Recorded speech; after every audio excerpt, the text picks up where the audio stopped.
It's a thing that all us landlords fear and nobody wants to go through it. Today I'll be going over evictions, so stay tuned.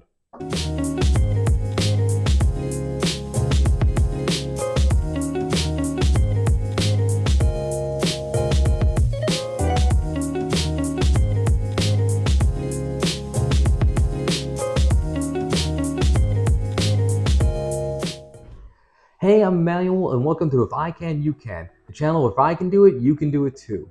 I go over home renovations and real estate investing. Now, if you like this content, please like and subscribe below, and please leave a comment. I always like what you guys have to hear.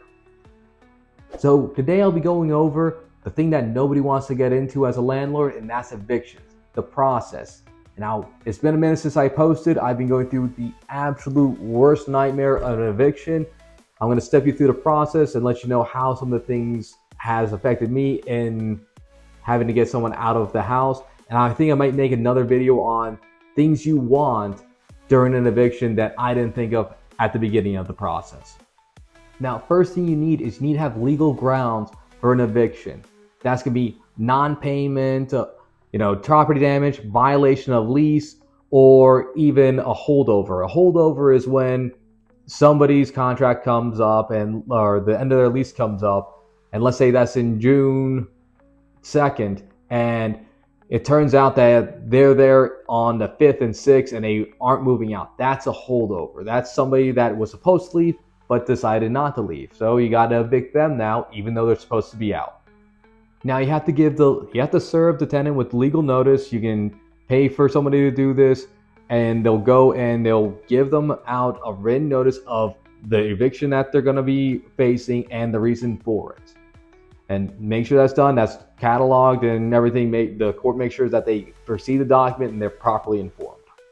Then you're actually going to have to go to the courthouse and file for that eviction. Now, I had a property manager which took care of most of this stuff on his end, but I wanted to see on the back end, so I'm letting you know what's going on this. And some of this stuff I actually went to the courtroom and saw firsthand of how the process went to. But yeah, you have to file for it in the courthouse. It's going to be associated with the fee on that too. From that, the tenant has 7 days to respond to that. Now, here's a really good clue if you're going to be in for one heck of a ride or it's going to be a pretty smooth transition. If that tenant posts back the same day or a day or two later on, they probably want to move quickly on it. It's probably going to be a much quicker process. If they wait till the last day, that's someone who's a professional tenant. They are squeezing every last minute they can out of that lease so they don't have to move out when they know they need to move out. Now, in my case, it was absolutely painful. The lady ended up not paying correctly, and she put it through electronic payment. Then she removed all the funds from it, and there was no way to get the first month's rent. She just put enough money for the pet deposit, and then when she did that, she had just refused to pay rent. Now, before I go into the rest of this list here, here's the problem with that. In this realm of we're talking about an eviction due to non-payment, you cannot take any money from that tenant after they stop paying and you already served them with, hey, we're going to evict you.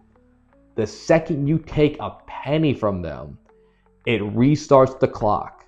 And that's the kind of trick we've been falling into, is that she kept on trying to pay, and it kept on not going through. And if I were to let that string along until the next month and she sent me a single dollar and dropped into the account, that's another month I have to wait before I could file the eviction. So at some point in time, after 2 weeks, we said, you know what, we're done with this game. We're not doing it anymore. And we completely shut down the system. We're going to file for eviction because you never paid us any of the money. So depending on what the tenant replies back to, they can either agree with it, go ahead and move out, which is the best option, or they can try to challenge it, which means you have to go to a court date, which could be several weeks, depends on where you are in the country. That's all going to vary.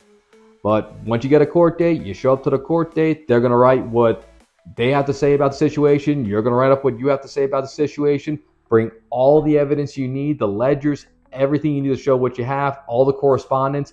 Keep it. I know it's a bad situation. Always maintain professionalism between you and the tenant, because that's going to be dragged into court, and you don't want to be looking like the slumlord or the crazy person that's dealing with. Now, thankfully, I'm in a state that goes to a magistrate instead of going through a jury trial, so there's no crocodile tears of, oh my, every excuse in the world of why I didn't pay. It goes straight by the letter of the law.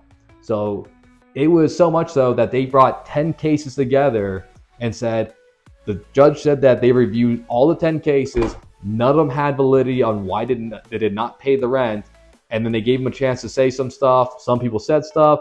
A lot of people just said, yep, I didn't pay. I thought that was a good excuse, and I lost my job. Not excuse not to pay your rent. That hurts the landlord. They still got to pay the rent. If they go and have their house foreclosed on them, it's hurting them. You're victimizing that person. So that was it. The judge ruled in our favor, but you got to hold on here. You can't just go and take back the property right then. You still need to get a writ of possession. Now, I just read an article the other day about a lady that didn't wait for that to get executed, and she went to go kick them out, and she ended up getting arrested from kicking out a tenant for not paying for months out of her own property. Make sure you go through the legal process or you can be in very hot water. Now, in our case, they gave them a chance to appeal the hearing. Now, they said, hey, you have to come with a bond. The bond was in for the amount that they still owed us that was going to be paid to the court and then eventually released to us. And every month past that was another amount of the rent added onto there. Now, good thing is that she didn't quite read the stuff. She put in for a poverty waiver, and the poverty waiver does not waive the bond. And she still had to pay the nearly $8,000 to $10,000 she owed us in back rent, but she thought that meant she didn't have to pay anything. No, that just meant she didn't have to pay the $125 court fee for filing that. But she put it in and it extended it a little bit longer. Then eventually we got the writ of possession because all the appeals fell through that she did not have any claim to stay in the property. Then we had to go through an eviction with the marshals. Now this could take months. Thankfully, where I was at, they have off-duty marshals that can do it. You're gonna have to pay a fee for that. The marshals come on time, then or on their own regular time, then it shouldn't be a charge to it. But if you want them to come sooner, there's gonna be a charge to it. Ours was about $1,400.